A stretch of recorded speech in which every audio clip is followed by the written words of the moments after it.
screening dalam seleksi penerimaan kerja adalah penyaringan tahap awal untuk menentukan siapa saja yang memenuhi syarat dasar untuk melanjutkan ke seleksi berikutnya.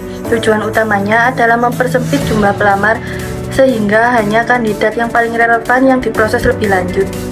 Beberapa bentuk tes screening yang umum dilakukan seperti antara lain: yang pertama, seleksi administrasi seperti pengecekan CV, surat lamaran, dan kualifikasi pendidikan. Yang kedua, ada tes kemampuan dasar yang biasanya dilakukan dengan seperti tes logika, tes matematika, atau tes verbal. Yang ketiga, ada tes kepribadian untuk menilai kecocokan karakter dengan budaya perusahaan. Yang keempat, ada tes kesehatan atau psikotes awal untuk menilai kondisi fisik dan mental pelamar. Berdasarkan dari hasil screening yang telah dilakukan menunjukkan bahwa ada banyak kecocokan antara CV dan juga pamflet lowongan pekerjaan, di mana pelamar berusia 21 tahun dan merupakan sarjana dari jurusan ekonomi. Pelamar juga memiliki pengalaman kerja sebagai staf keuangan di beberapa tempat dan tentunya paham mengenai jurnal dan laporan keuangan.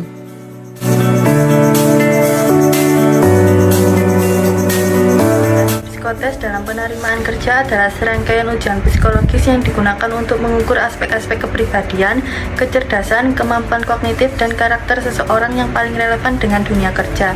Tes ini membantu perusahaan menilai apakah pelamar cocok secara psikologis dengan posisi yang dilamar dan lingkungan kerja perusahaan.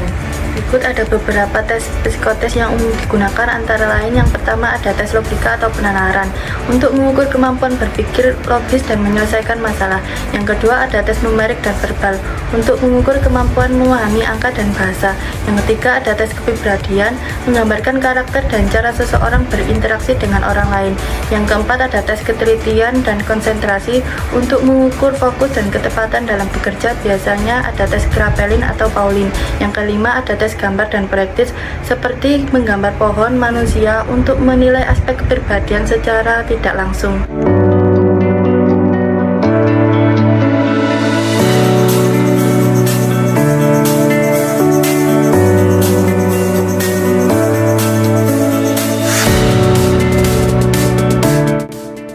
Pelamar nomor 1 memiliki hasil kurang baik karena gambar yang dibuat terlalu monoton dan ada bagian yang kosong, serta tidak sesuai dengan ketentuan.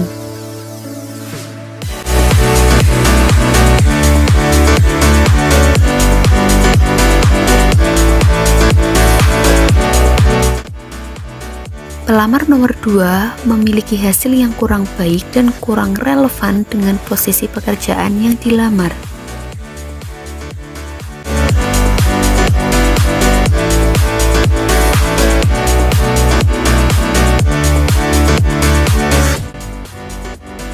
Pelamar nomor 3 memiliki hasil yang baik dan gambar kreatif, sehingga dapat dinilai bahwa pelamar nomor 3 sangat relevan jika diterima di dunia kerja.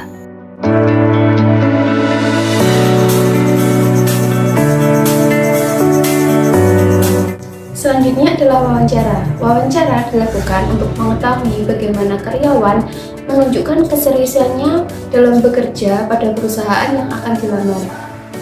Wawancara seleksi biasanya dilakukan oleh atasan dengan melihat gestur dari pelamar dan memastikan apa yang tertera di CV sesuai dengan kenyataannya.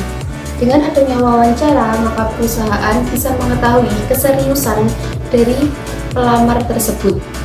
Jenis-jenis wawancara ada 3. Yang pertama ada wawancara terstruktur, yang kedua wawancara tidak terstruktur, dan yang ketiga adalah wawancara semi terstruktur. Pada kali ini kelompok kami menggunakan jenis wawancara terstruktur. Wawancara terstruktur yaitu di mana pewawancara memberikan pertanyaannya sesuai dengan daftar pertanyaan yang telah disiapkan dan memberikan pertanyaan secara sistematis kepada pelamar. Berikut merupakan cuplikan dari wawancara terstruktur.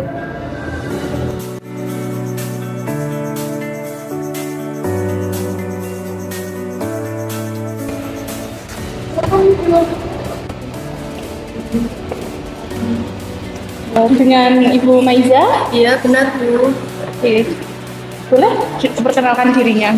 Perkenalkan, saya Maiza Malikma. Saya sarjana ekonomi lulusan dari Universitas Islam Negeri Said Ali Rahmatullah Tulungagung.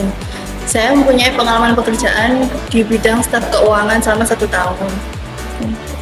Baik, untuk mempersingkat waktu ya langsung saja apa yang Anda ketahui tentang perusahaan kami. Baik, terima kasih Bu. Yang saya ketahui tentang perusahaan Jaya Mulia ini, perusahaan ini beroperasi di bidang tekstil dan digital printing. Apa alasan Anda melamar pada posisi ini dan di perusahaan kami?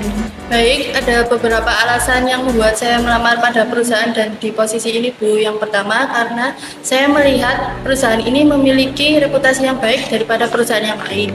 Yang kedua, adanya keselarasan pada bidang pekerjaan dan keahlian saya. Karena saya memiliki pengalaman kerja pada staf keuangan selama 1 tahun.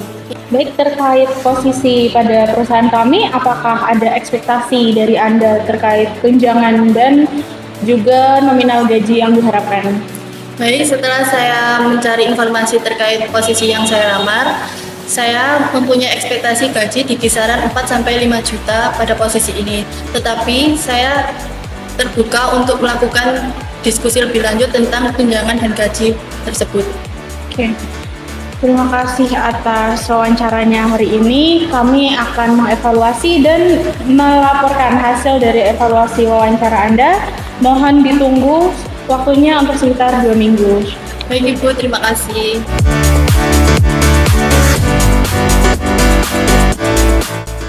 Jika pelamar telah dinyatakan lolos setelah wawancara, maka pelamar akan melakukan tes kesehatan atau yang disebut dengan medical check-up. Beberapa hal umum yang dilakukan pada tes kesehatan. Yang pertama ada pemeriksaan fisik umum, yang kedua tes darah, lalu yang ketiga ada tes urin, yang keempat tes penglihatan dan pendengaran, dan adapun tes-tes lainnya yang jika diperlukan seperti tes narkoba dan tes kejiwaan. Hasil tes kesehatan biasanya menjadi salah satu penentu akhir apakah pelamar diterima atau tidaknya di dalam perusahaan. Selanjutnya, jika pelamar dinyatakan lolos dari semua seleksi, maka perusahaan akan memberikan surat perjanjian yang wajib disetujui oleh pelamar tersebut.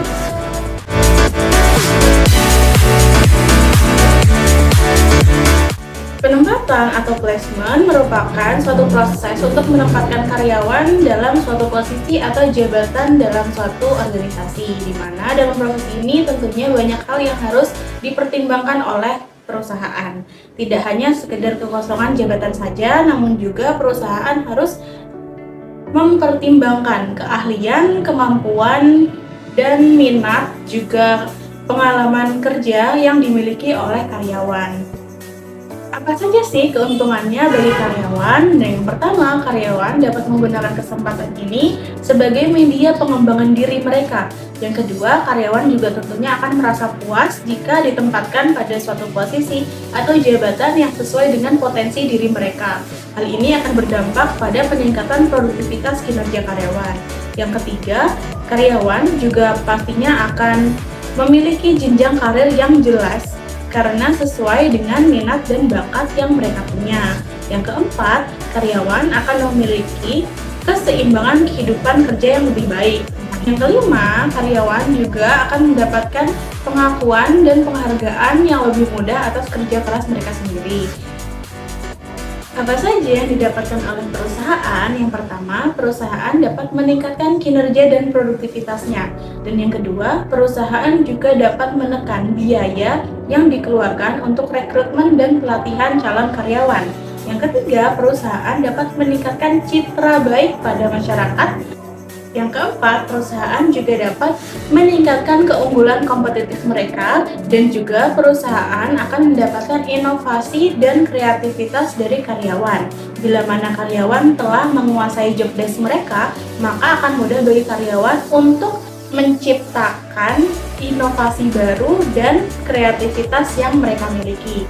Di mana penempatan karyawan ini merupakan salah satu strategi yang digunakan oleh perusahaan untuk mendapatkan keuntungan mutualisme baik untuk karyawan ataupun perusahaan itu sendiri.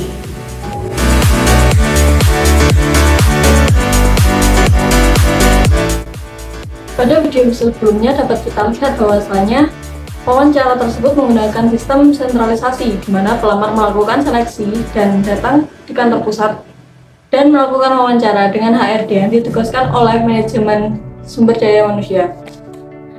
Seleksi dengan sistem sentralisasi dapat diawasi langsung oleh kantor pusat sehingga terlaksana dengan efisien dan efektif. Pelaksanaan juga akan terlaksana dengan tertib dengan regulasi yang ditetapkan kantor pusat. Kendala apa saja yang sering terjadi pada proses penyeleksian tersentralisasi dan solusi apa saja yang bisa dilakukan. Yang pertama, biasanya calon karyawan dipilih sesuai dengan kriteria perusahaan pusat saja. Hal ini menyebabkan kurangnya relevansi pada kondisi dan keadaan perusahaan cabang. Di posisi ini, kamu dapat berfokus pada kualifikasi dan pengalaman yang kamu miliki. Jangan lupa untuk mencantumkan bukti nyata pengalaman kerjamu yang sesuai dengan posisi yang akan kamu lamar. Kamu juga dapat menunjukkan antusiasme dan kemampuan kamu untuk beradaptasi pada lingkungan kerja baru. Hambatan yang kedua biasanya terletak pada proses penyeleksian atau proses wawancara yang kurang fleksibel dan cenderung memakan waktu yang lama. Dalam hal ini, kamu harus bersikap proaktif pada email ataupun panggilan dari tim rekrutmen. Komunikasikan dengan jelas jika terdapat kendala pada jadwal wawancara dengan menawarkan alternatif yang memungkinkan. Kamu juga harus siap untuk wawancara jarak jauh atau daring dengan mempersiapkan koneksi internet yang stabil dan perangkat yang berfungsi dengan baik. Pastikan kamu mengikuti instruksi atau arahan dari tim rekrutmen selama proses seleksi. Hambatan yang ketiga adalah biaya dan logistik yang dikeluarkan oleh kandidat yang berasal dari luar daerah kantor pusat. Dalam hal ini, kamu harus menyiapkan perjalananmu secara cermat agar efisien, sehingga kamu mendapatkan harga tiket dan akomodasi yang jauh lebih murah. Kamu juga harus mempertimbangkan biaya apa saja yang mungkin akan timbul jika kamu lolos hingga tahap wawancara tatap muka. Hambatan yang keempat adalah kurangnya kesempatan bagi kandidat untuk menjelaskan pemahaman yang mendalam terkait lingkungan perusahaan pusat. Di sini, kamu dapat menggabungkan pengalaman yang relevan terkait konteks daerah pada perusahaan pusat. Kamu juga dapat menunjukkan ketertarikanmu untuk tinggal dan bekerja pada daerah tersebut. Akan lebih baik lagi jika kamu menyertakan alasan yang jelas mengapa kamu merasa cocok pada daerah tersebut.